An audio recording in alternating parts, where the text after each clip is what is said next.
Hi guys, thank you for joining us today. So we want to have a discussion around HMP Nottingham. As you're both aware, there is a campaign that we've put out in collaboration with yourself, Stephanie, in regards to having an investigation, and I think it's only right that we kind of have a chat about it and let people hear exactly what's going on.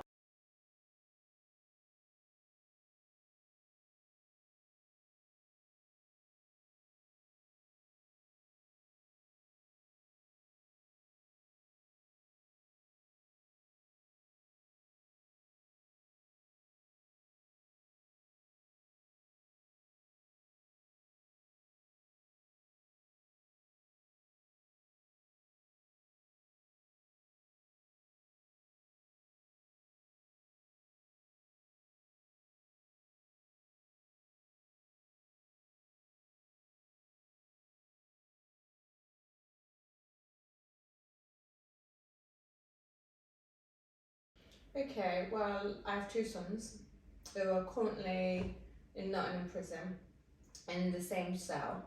And the back end of last year, December the 28th, my youngest son was assaulted by an active officer. To cut a long story short, this officer, who shouldn't have been on that ring in the first instance, says to my son basically, "Why have you not done your work?" Unbeknown to him, my son already had completed what he needed to do, and he says to him, "Sir, blimey, basically, I've done." Do you get what I mean? So apparently, from what I can gather, there ended up being 5 officers in total going into one office. When they came back out of this office, the same officer in particular says to my son, "Burnett, didn't I effing tell you," because he was talking to another inmate, "didn't I effing tell you to get your work done?" So my son at that point turned around and said, "Sir, why are you talking to me like that for? What's going on, big man?" At that point in time, that officer, instead of answering my son back or whatever it was, basically assaulted my son to the point of breaking his elbow. After the fact of doing, not only did they do that to my son Richard, Rudy, who was sharing cells with, was actually on the phone to his partner at the time. At that point, those officers came in, 4 of them came in to hold Rudy back, and Rudy had to stand there and watch his younger brother be battered by this one officer. Now, when my son had says to the officer, "Officer, my elbow, my arm," the officer allegedly, even though this is what my son has told me, but continued to bend his arm back and then was punching him in the neck. There were quite a few witnesses. Unbeknown to me, and I still don't know to this present day, how some of those inmates, the other inmates, had got my number. They contacted their relatives, for their relatives to phone me to let me know what had happened. And instead of giving my son medical treatment, they threw him in a cell and left him for 4 hours before he was taken to hospital. Now, as if that wasn't bad enough, not only did they do that, they drove by Queensland City and took him all the way to Kingsmill Hospital. And up to this day, nobody's told me the reason why they did that. Now, going back to when they threw him in the cell, and Richard's now saying, "I'm in pain, I need some pain relief." These same officers, after just attacking him and holding back his brother, says to him, "We'll get you some then, wait there." And Richard says, "No, I don't want you in here. You've just basically assaulted me. This is intimidation now, you shouldn't be near me." They then turn around to my son and says, "Well, you're refusing medication then." I don't know what transpired for a medical professional person to go in to see Richard, and that person then turns around and says to those officers, "He needs medical assistance, he needs to go to the hospital." I knew nothing until Rudy, my oldest son, was able to run out and let me know what had happened. I do want to stipulate this though. All said and done, no matter what, even had my son had done something, which he didn't in this instance, that should never have taken, because it wasn't about restraining, this was a straight up beating. There's no two ways on that. So as far as I'm concerned, yes, it's a respectful job by any means, do you understand what I'm saying? And you're in a job of authority. These guys, these young men in prison have enough to deal with other people. Do you understand me? Never mind to be afraid of the person who's meant to be looking after you. It's absolutely disgusting. And then obviously following on from that, you got in contact with ourselves. Yep. We together put together a campaign. Yes. And made people aware Yeah. of the incidents that are happening. Yeah. Since then, we got in contact with Alex, and you used to be an officer in Nottingham prison, didn't you? Yeah. So can you tell us a little bit about your time, because you was only there for about 9 months, 10 months? I was there for about 9 months. My experience was that it was very much, when you put your uniform on, you're not you anymore. So you've been taught all this training to treat people with respect. They're in prison, they're doing the sentence, so you're basically just unlocking them to go to education, wherever they're going, locking them back up, have a laugh with them, that's it, see you the next day. But it's a lot more, it's like power goes to some officers' heads as soon as they put a uniform on. It's like they can't be identified. And especially male officers, I think they kind of like, if they see one person doing it, they think it's okay, so then they'll do it, and then it's just like, it just goes on and on and on and on. And there's not enough officers that aren't like that to kind of stick up for prisoners. Okay. If there were, then I think we'd be able to overcome it, but when the majority is doing something they shouldn't, it's really hard for anything to happen or change. So during your time then, you've seen incidents happen which you thought weren't right? Yeah. I've had a couple where, I mean, don't get me wrong, everyone's human. You'll see something, you think that's a bit dodgy. Personally, my first thing wouldn't be to assault someone, but that's just me. You'd go up to them, ask them if this has just happened, whatever, deal with it the proper way. But it's like they just go full force and think something bad's going to happen, so they restrain straight away, or attack, or go into their cell, which personally I don't really think is necessary unless you've been told to by like management or whatever. So what's the exact procedure then? So say for example, you know, someone's kicking off, all right? So there's an inmate and he's kicking off. What is, from your training, what is the steps that you're meant to take? If they're kicking off in a communal area, personally, I would have just radioed for assistance straight away. I would never ever just tackle it on my own. Some officers would, and obviously depending on how much they're kicking off, there's only ever about 5 or 6 officers on the wing with like 160 prisoners. Okay. So if they're not kicking off majorly, you can probably deal with it with just your officers. But as soon as you ask for assistance, within 20-30 seconds, the landings flood with officers. So that's why I personally do that, because it's a lot safer for everyone. Obviously, previously when we spoke, you said that you then left your position. Can you explain why you decided to leave? Yeah, so there was a lot of what I didn't think was right behaviour happening with officers. So as I say, they're going into prisoners' cells, and the prisoners would end up injured or like deflated in some way, whether even if it wasn't a physical attack. You'd have them not reporting things properly. They'd have favourite prisoners and non-favourite prisoners. So what one prisoner would do, they'd let off, and someone else they wouldn't.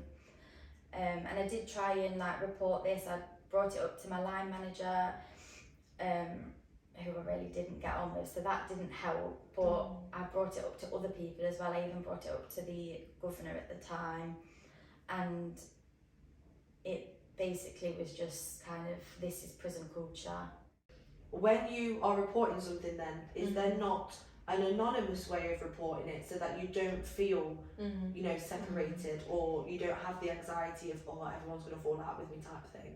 Well, when I spoke to my line manager, I wanted that to be anonymous, and literally the next day, every single person on the wing knew that I'd spoken about it. So, and I'd only spoken to him about it because it had literally been a day. So that was my first point where I knew that you couldn't really trust anyone. There was a few women officers that were like management that came up to me and were a lot more friendly and a lot more supportive. But it was a bit too late by then. Like all these things had already happened. And as I said, a lot of management are just the same as, I mean, they don't work the wings anymore, but they used to, and they're exactly the same. Let's go back to the facts then, because some people watching this will be in agreement, some people will still be on the other side of the fence, which is a lot of people are saying, well, you know, the prisoners, they're in, get what you're given, you've done a crime, you know, each prisoner's in for something different, but we can all say what we think's a worse crime or whatever. And if it's that person's family who's been injured or who's been assaulted or who's been raped, for example, if we're going down that stage, then you're not bothered what happens to these inmates at the end of the day. But what are the facts? What are the actual legal requirements that are meant to happen regardless? So then there's no argument against it. If, for example, an inmate, because when we were speaking about Richard, for example, we're talking about assault. Since then, we've had so many reports of medical negligence. People who have died in Nottingham prison. So many stories and bits of research that we've put together. So if we go back to the facts then, which can't be argued by anyone because this is law, these are facts. What is the procedure if somebody, for example, is hurt, is injured, or, you know, needs some sort of medical attention for something long term or even something that's just happened? What's the procedure for that? Because we've read stories where people are being left for hours, 24 hours, with either an injury or, you know, some sort of medical issue, health issue, and then they're dead. What's the procedure if an inmate was to report, you know, I'm not feeling well, this could be, you know, to do with a long-term, you know, health issue, what's the issue, what do you do? So they press the cell bell, obviously an officer would go and respond.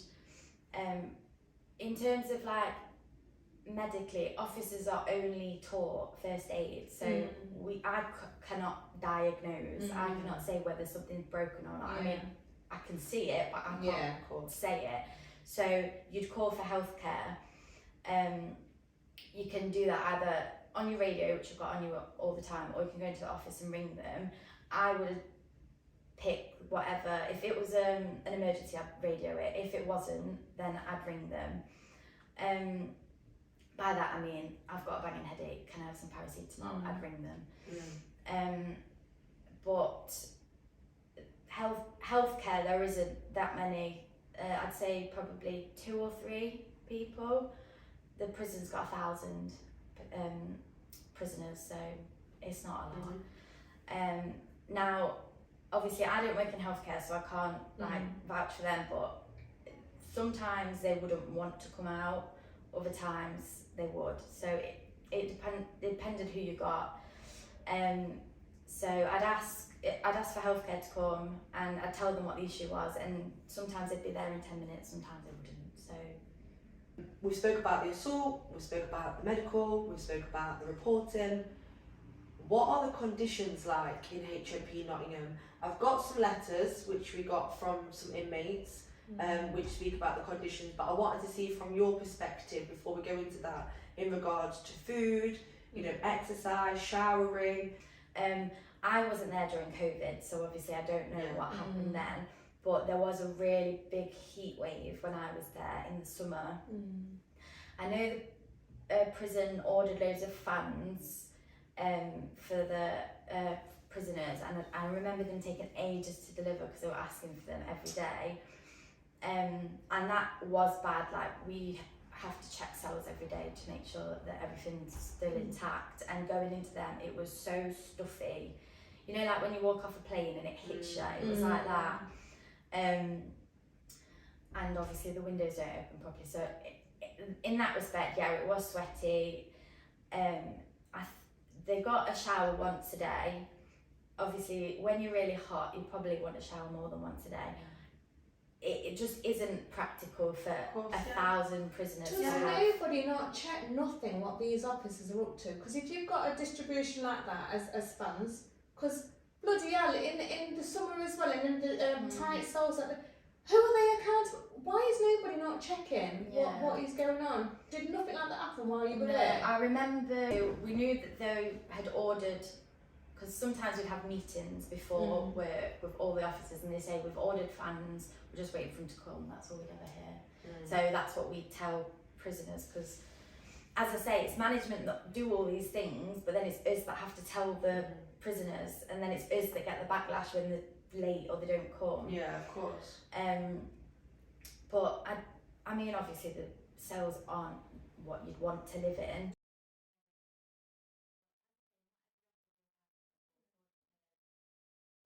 So another inmate was saying here that he was transferred to Nottingham 18 months ago, and this is what he's saying. So they want to relocate him to another wing to accomplish this mission. He walked over to my bed where I laid. He punched me in the side of my head. I then stood up. Him and 3 staff grabbed me, body slammed me to the floor, slamming my face onto the floor, dragged me to the C wing where he then carried on assaulting me. Whilst overbending my arms and punching me in the ribs. I've been fighting this case since I've been here and trying to stop them covering it up, and also went as far as lying to me, saying that the police haven't come in after they came in to interview him. This is again another assault which is happening in HMP Nottingham, which is something that we're campaigning for now in regards to your son. It's something that we've read about and researched, and it's actually on BBC News and places like that. Is this something that you seen when you was there? You know, like the number of assaults that people are talking about. It seems like it's something happening. A regular It's occurrence. very regular. Yeah. Like I say, I did see some things that I didn't agree with. I never saw. I wouldn't say saw anything as extreme as what you just read. And that should be all on CCTV, because if they're moving a prisoner from one wing to another, the amount of cameras you walk past is ridiculous. So are they all in operation? all of them, absolutely all of them. Who's allowed to request CCTV, may I ask? Could I request CCTV? Could people's families request CCTV? Or does it have to be a solicitor? I'm not sure about that. I would have said solicitor, but if you request it yourself and they said no, you could just threaten them then with a solicitor, because they're going to have to. If someone is saying that they've been assaulted, it needs to be investigated. Yeah. And it's a prison. There's CCTV everywhere. Like you can't. As I say, the only place that there is not CCTV is the showers, which is where prisoners always get hurt by other prisoners normally, and their cell. They're the only places that they don't have CCTV. Well, I'm glad that we've got a bit of an insight. It's nice to understand, well, not nice, but it's good to understand a little bit more in depth about what is happening from someone that's actually on the inside, and I think it gives a bit of a balanced point of view. I don't think anyone's out here saying that these people shouldn't be in prison, or, you know, we're not talking about wrongly imprisonment, we're talking about the general treatment of inmates. They have been, like you said, they've been sentenced, that is their punishment, they are inside, but we're talking about law, we're talking about facts, we're talking about the facts that they shouldn't be. Abuse of power. That's it, and that's the issue, isn't it, here? Yeah. Like, we're not saying that, you know, they need to be treated like kings and queens, Not you know what I mean? all. That's not it. But the basic, you should be able to be in prison without being attacked. If you're attacked from another inmate, fair enough, whatever, you know, that's just, you know, in the environment you're in. But that's like me going to school and being attacked by a teacher.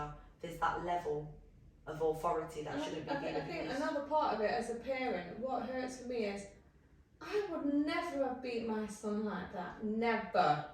So who are you, any one of you, to want to harm my son or another person in that? No. 100%. No. Well, thanks for coming on to have this chat. The campaign continues, and we possibly will have another one anyway. Okay.